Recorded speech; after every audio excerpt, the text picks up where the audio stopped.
1598년 정유재란이 소강 상태로 접어들며 조명연합군과 일본군은 대치 상황을 이어간다. 조선 수군이 명량대첩 이후 재건에 힘쓰는 와중에 명나라의 수군이 본격적으로 합세한다. 처음으로 이루어진 조명연합수군 작전에서 이순신 장군은 명군과 발을 맞춰가며 팀워크를 키워가는데, 오랜 전쟁의 마침표를 찍은 노량해전에서 이순신 장군과 진린 장군의 작전은 무엇이었나? 뉴스멘터리 전쟁과 사람에서는 7년의 전쟁을 마친 이순신의 노량해전에 대해 자세히 알아본다. 전쟁 없는 세상을 꿈꾸기에 전쟁을 연구합니다. 안녕하세요. 뉴스멘터리 전쟁과 사람 허준입니다. 안녕하세요. 강민채입니다. 저희가 이순신 장군님 이야기를 쭉 이어가고 있는데요. 물론 많은 아픔도 있으셨습니다. 개인적인 아픔, 그리고 정치적인 아픔도 백의종군을 2번이나 당하시면서 겪으셨지만 외적을 만났다 하면 백전백승이셨습니다. 네, 저희가 앞서 다룬 이 한산도 대첩, 명량대첩이 정말 큰 사랑을 받고 있는데요. 오늘은 그 마지막 노량대첩에 대해서 얘기를 나눠보겠습니다. 먼저 임용환 소장님, 방정관 연구원님 모셔보겠습니다. 안녕하세요. 안녕하세요.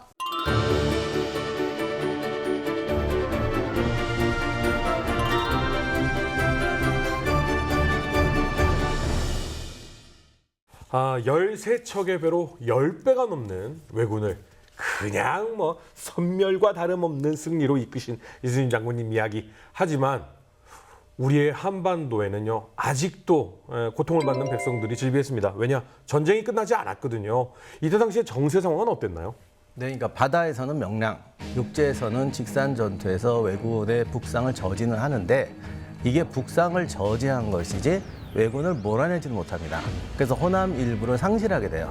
특히 이제 전라도 해안가에 왜군이 진출하게 되죠. 수군도 그 통제형이 있던 한산도를 회복을 못합니다. 그래서 한산도 회복을 꿈꾸는 이렇게 되는데, 대체로 지금의 해남, 강진 라인에서 이제 수군의 방어선이 전선이 이동하게 됩니다. 이렇게 되니까 명나라에서 수군 지원을 해줘요. 그런데 당시 조선에 들어와 있던 군대가 명나라 군대가 한 6만 정도 되는데, 권율 장군의 표현에 의하면 이 병력 가지고는 왜군을 막을 수는 있지만 몰아낼 수는 없다. 그래서 이제 또다시 대치 상태가 지속되게 됩니다. 선조가 지난 시간에 얘기하셨지만 이순신 장군에 대한 경계심이 분명히 있었단 말이죠. 근데 평화가 슬쩍 찾아오는 듯한, 대치 상황이 찾아오는 듯한 느낌이 드니까 또 걱정이 됩니다. 이게 진짜 리더가 이게 평생 가져야 될 교훈인데, 모든 리더가 다 잘할 수는 없고 전쟁 때는 아무리 뛰어난 사람도 실수를 합니다. 근데 중요한 건 이 실수가 반복되거나 지속돼서는 안 되는데, 선조가 이순신 장군에 관해서만은 정말 끝까지 갑니다. 1597년 10월 20일에 그 명량해전을 겪고 나서 선조가 이제 평을 하게 돼요. 근데 이게 보통 우리 생각에는 워낙 큰 승리를 거두면 차라리 와, 내가 정말 잘못했다. 이렇게 엄청난 사람인 줄 몰랐다. 이렇게 막 넘어가면 되는데, 그냥 군인이 싸워서 이기는 건 당연한 거 아니야? 이제 이런 식으로 이제 넘어가는 거죠.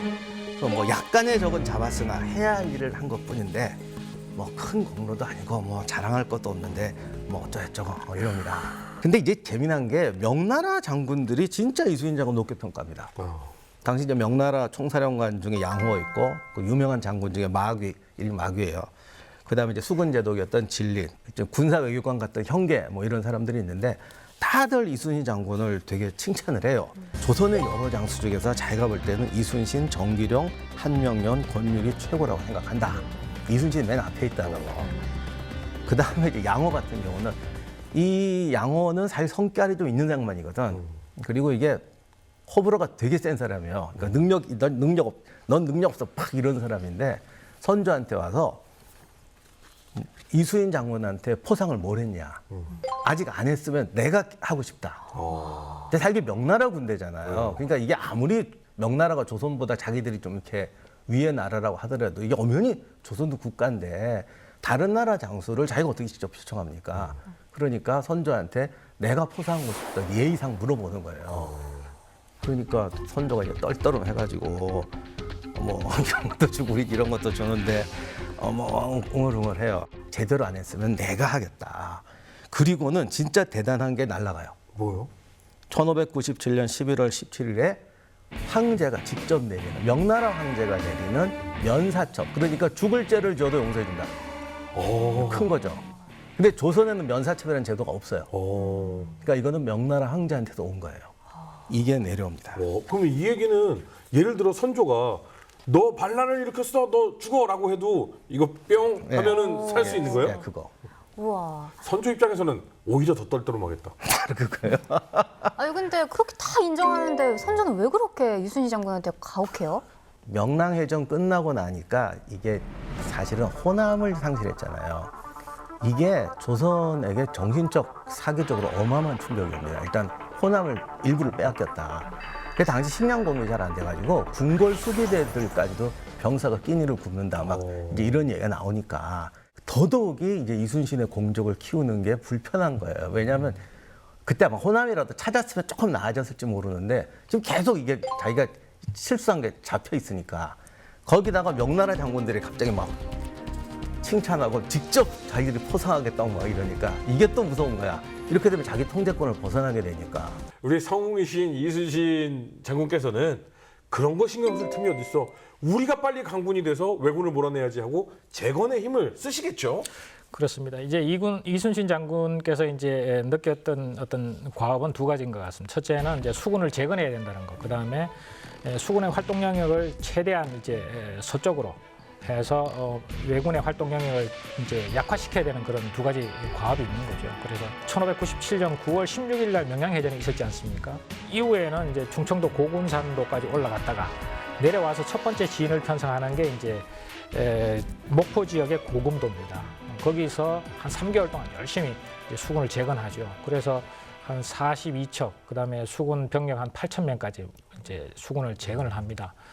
아마 뭐 전성기에 비해서는 3분의 1 정도밖에 안 되죠. 노량해전이 있기 전까지 계속 주둔합니다. 그런데 우리가 통상 이제 그러면 고금도에서 한산도까지 거리가 얼마냐? 잘 감이 안 잡히지 않습니까? 제가 지도 재봤습니다. 재봤더니 직선 거리는 한 200km 정도가 되고요. 그다음에 해안선을 따라가면 한 260km 정도 됩니다. 그러니까 조선 수군이 충분히 전력을 회복하지 못했기 때문에 재권을 사실은 최대한 그 확보해 나가는 과정에서도 과거의 한산도만큼 전력이 확보가 안 됐기 때문에 거기까지 못 나간 거죠, 사실은. 그러니까 서쪽으로 한 200km 정도 가지 못하고 그 동쪽에서 지금 고금도, 완도 지역의 고금도에서 전력을 보강하면서 결국은 이제 노량해전까지 이어지는 그런 상황으로 보시면 될 것 같습니다. 저 길이가 사실은 지금도 이렇게 뭐 굉장히 먼 거리라고 말씀을 해주셨는데 네, 그렇습니다. 육지로 차를 타고 가도요. 저 해안선을 그렇습니다. 따라 움직이면 엄청나게 먼 거리고요. 맞습니다. 그거를 일본군에게 왜군에게 만약에 대입을 했다 치면 왜군의 보급선도 굉장히 길었을 것이다라고 생각이 들긴 합니다. 그렇습니다. 자, 그런데 지금 궁중을 지키는 병사들조차 끼니를 굽는 상황이 발생을 했거든요. 근데 이 와중에 이순신 장군은 도대체 무슨 재원으로 병사를 보충하고 버티신 거예요? 그렇죠.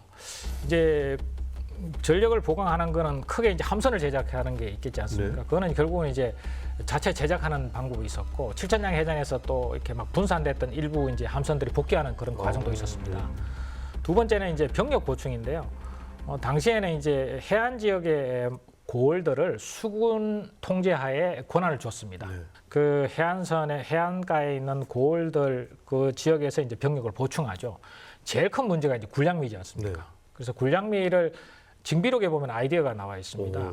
해로 통행첩 이걸 이제 발행한다고 되어 있습니다. 그래서 배의 크기에 따라서 뭐 큰 배는 한 섬, 세 섬, 뭐 중배는 중간 크기의 배는 두 섬, 뭐 작은 배는 한 섬 이런 식으로 이제 그 통행하는 대신에 이제 곡식을 군량미를 이제 납부하게 하는 거죠. 이게 이제 결국은 다른 부가적인 효과도 있었습니다. 왜냐하면 이제 간첩선, 뭐 정보 수집하는 외선 이런 걸 이제 탐지해서 억제하는 효과도 있었던 거죠. 여기서 또 흥미로운 통계가 하나가 있더라고요. 그러면 이제 그 해로 통행책 가지고 다 군량미를 확보했느냐? 다른 방법도 결국은 병행을 한 거죠. 예를 들어서 염전을 해서 그걸 곡식으로 바꾼다든가 아니면 또 물고기도 잡은 게 있습니다. 또 둔전을 해서 병사들이 가능한 시간에 또 농사도 짓기도 하고. 근데 이제 이 어업을 해서 그것을 군량미로 바꿨다는 기록이 있더라고요. 1595년에 그 청어 13,240그룹을 잡아서 군량미로 바꾸기 위해서 누구한테 줬다 이런 이제 기록이 있더라고요. 재밌는 통계인데 이제 이순신 장군 입장에서는 가용한 모든 수단을 다 동원한 거죠. 예, 뭐 병사들을 시켜서 둔전도 개발하고 뭐 소금도 채취하고 그러면서 이제 해로 통행첩도 네. 해서 결국은 짧은 시간 내에 이제 최소한 군량미를 확보한 건데 과거에는 결국 이제 이런 군사력을 양성하는 것과 군사력을 운영하는 지휘관이 한 사람이 하는 겁니다. 네. 양병과 용병을 한 사람이 한다 이렇게 되는데 현대 군인은 다르죠. 현대는 이제 군사력을 운영하는 지휘관은 따로 있고 그렇죠. 양병을 통해서 보급하는 지휘관은 또 따로 있습니다. 그래서 그 당시에 이제 이순신 장군의 어려움 이런 부분은 뭐 현대 지휘관들보다 훨씬 컸다. 뭐 이렇게 이해할 수 있을 것 같습니다. 근데 이게 아까 잠깐 얘기가 나왔습니다만 조선 수군만 있는 상태가 아니라 명수군도 있었죠. 네, 명나라 수군이 이제 병력이 뭐 2만이라는 설도 있고 8천이라는 설도 있는데 한 옛날 병력은 거의 군사기밀 취급해갖고 알 수가 없으니까 네. 8천에서 2만 사이인데 이때 이제 명나라 수군을 이끌었던 제독이 이제 진린이라는 사람입니다. 진린은 광동성 출신이에요. 그러니까 노량해전전에 이제 조금씩 해야죠. 연합작전을 해야지 이게 손발이 맞으니까. 그래서 이게 저리도 해전이라는 게 있는데 1598년 8월 20일, 음력으로는 7월 19일에 왜군 함대, 요게 이제 규모가 제일 컸어요. 도도 다카도라하고 카토 요시아키 이 사람들이 이제 고금도에 있는 조선 수군 본영을 공격한 건지 탐색전을 한 건지는 좀 확실하지 않지만 50여 척이 아무튼 그쪽으로 많이 옵니다. 왔네요. 예, 많이 왔죠. 근데 이때 이제 이순신 장군하고 진린 제독하고 또 이제 파티에 사교를 위해서 이때 이제 나타나니까 조선군이 이제 즉시 이제 출동을 합니다. 근데 당연히 조선군이 제대로 준비가 돼서 나갔고 명나라 군대는 이때마다 좀 어영부영했던 것 같아요. 그래서 이때 이순신 장군이 이제 이럴 때 보여줘야 되는 거예요. 존경하게 만들자. 그래서 거의 조선 수군이 앞장서서 돌격하고 명나라 군대는 뒤에서 구경하는 수준이었던 것 같아요. 그렇게 돌격을 해서 본때를 보입니다. 그래서 화포를 쏘면서 돌격해 들어가서 50여 척을 불살하니까 적이 마침내 도망했다. 이렇게 되어 있는데 일본군은 이거 조선군이 능력을 회복했구나. 이런 충격을 받았던 것 같고 명나라 군대는 이것도 굉장히 중요해요. 쟤들이 잘 싸우니까 옆에 껴서 같이 싸우면 우리도 괜찮겠다. 이거 중요한 거예요. 이거. 이 싸움 해볼만 하겠는데 이렇게. 그러니까 아예 애가 쓰레기여가지고 맞아. 니네가 다 써. 우린 구경만 할게. 이런 애들이라면 참 골치 아프지. 근데 요렇게 좀 애매한 애들은 그렇게 끌어들여야 돼. 너 우리랑 싸우면 이길 수 있어. 니네도 공 세울 수 있어. 참 이런 상황에 참 옳다구나 싶게도 이 전쟁의 원흉 도요토미 히데요시가 죽습니다. 도요토미 히데요시가 1598년 9월에 사망합니다. 그런데 이게 도요토미 히데요시 이게 죽음에 관해서는 잘 모르시는 분이 많은 것 같아서 잠깐 소개를 하면 교토에 있는 그 후시미성이라는 곳에서 거주했어요. 여기가 지금 없어지고 이제 그 위에 딴성이 생겨가지고 옛 모습은 없는데 이제 6월부터 이제 갑자기 위통하고 이질 증세가 나타났다고 해요. 근데 이 이질이라는 게 아니고 옛날 사람 증세만 기록하니까 병이 뭔지는 몰라. 근데 이제 처음에는 그냥 약한 설사인가 보다, 배앓인가 보다 그랬는데 8월 달부터 이제 갑자기 위중해지더라고요. 그러니까 이제 바로 이제 원래는 자기 후계자를 키우고 싶었는데 아들이 6살이었어요. 그러니 이게 어떻게 2인자였던 도쿠가와 이에야스를 바로 불러갖고 근데 이런 거 보면 이 머리는 굉장히 잘 돌아. 바로 6살짜리 자기 아들하고 도쿠가와 이에야스 큰 손녀 세니메랑 결혼하자고. 근데 자기 앞에서 결혼을 시켜버려. 그리고 이제 막 여러 가지 조치를 막 하고 본인은 이제 응거를 합니다.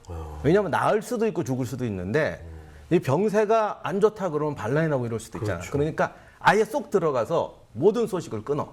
도쿠가와를 딱 앞에 세워놓고. 그러니까 그리고는 이제 우리하고 임진왜란 관련해서는 뭐라고 하냐면 혹시 내가 죽더라도 조선에 있는 군대를 다 돌아오게 한 다음에 발표를 해라. 왜냐하면 거기서 걔들이 땀만 먹을 수도 있고. 그리고 고니시나 이런 주력 세력들이 자기 친이기 때문에 얘들이 안 돌아오면 또 반란이 날 수가 있어요. 그러니까 여러 가지 생각한 거죠. 걔들이 돌아와서 자기 친위 부대가 도성을 감싼 다음에 발표를 해라. 이런 것이죠. 그래서 뭐 그렇게 하는데 그래도 본인은 살려고 꽤 노력을 했는데 좋아졌다 나빠졌다 하다가 9월 16일 새벽에 사망을 합니다. 근데 사실 그때 이제 마지막으로 만났던 서양 선교사의 기록에 의하면 사람의 모습이 아니었대요. 삐쩍 말라가지고. 그러니까 무슨 병인지 모르겠지만 다들 이건 도저히 살 수 없다 생각을 했는데 뭐 그렇게 해서 16일에 새벽에 사망을 하고 이렇게 되니까 이에야스가 바로 정권을 인수하고 조선에 나가 있는 군대한테 굉장히 중요한 명령을 내립니다. 명나라 조선군하고 강화 이런 거 필요 없다. 무조건 철수해라. 이 말은 뭐냐면 일본군이 조선군이나 명군하고 우리 물러갈 테니까 이제 전쟁 끝냅시다 하고 간 게 아니라는 거예요. 무조건 철수하는 과정이기 때문에 명군이나 조선군이 공격을 해도 아무 상관이 없는 거죠. 이걸 가끔 착각하는 분들이 있는데 명나라 일본 군들이 명나라 장수들한테 가서 개인적으로 야 우리 그냥 갈 거니까 우리 여기서 끝냅시다. 이렇게 신사협정 비슷하게 개별 협정을 맺는 건 있어요. 왜냐하면 후퇴해야 되니까. 네. 하지만 국가가 공식적으로 협정인 건 아니고 저기 철수하기로 약속한 건 아니에요. 얘들이 그냥 철수한 거죠. 그러니까 조선군은 얼마든지 쫓아가서 타격을 가해야 되는 그런 전쟁 연속 상황인 겁니다. 제가 정말 그냥 뭐 제 개인적인 감정이니까 뭐 이렇게 공식적인 뭐 이건 아닙니다만 협정을 했어도 공격해도 돼요. 네. 걔네들은 그래도 쌉니다. 우리 조선은 얼마나 괴롭히고 짓밟았는데 협정을 하고 절대 공격 안 할게. 그리고 돌아서면 앞으로 조심해야지. 자, 도요토미가 사망을 했고요. 일본 장군들은 패퇴하거나 야반 도주하거나 나 도망갈 테니 살려줘라고 적장에게 구걸할 수밖에 없었습니다. 자, 그 다음 노량해전이 있게 되는데요. 과연 노량해전에서는 어떤 일들이 벌어졌을까요? 다음 이야기. 명량 대첩 이후 이순신 장군은 조선 수군의 재건을 이끌며 조명 연합작전을 개시한다. 그러던 중 전쟁을 일으킨 도요토미 히데요시가 사망하면서 일본군은 철수하려는 움직임을 시작한다. 하지만 일본군을 온전히 보낼 수 없었던 이순신 장군은 최후의 전장인 노량에서 전투를 시작하는데 7년의 전쟁을 마친 이순신의 노량해전 2부 많은 시청 바랍니다.